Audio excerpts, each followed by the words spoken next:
Hello, my name is Barry Adams, and we're here at the Steele County History Center with a photograph taken June 19, 1916, 100 years ago. Why did these hundreds of folks show up at the Rock Island train station on that June day 100 years ago? From March 10th until that June day, every day folks read in the newspaper that there was serious trouble down on the Mexican border.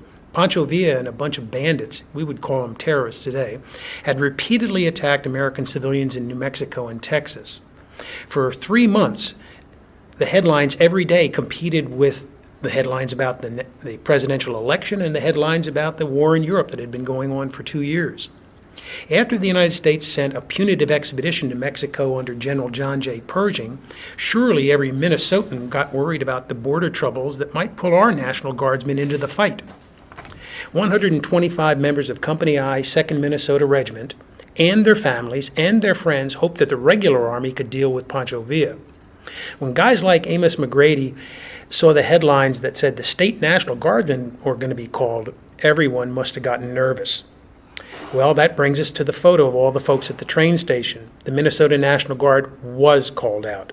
After a banquet and a parade in Owatonna, they took the train to Fort Snelling, where they were equipped, and they were shipped off to Lano, Texas, where they spent the next 7 months protecting the border, while the rest of the Army was chasing Pancho Villa. There wasn't much excitement protecting the border during those 7 months. They saw no combat, but the people down there in southern Texas and New Mexico sure appreciated them being there. None of the boys in 1916 knew that they were going to be called again in 1917 into federal service. Then, after another banquet and another parade to Rock Island Depot, off they went to France.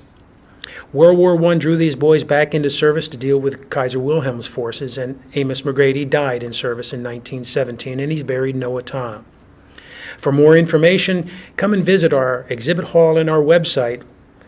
Steele County Historical Society focuses on preserving and sharing our history today for tomorrow.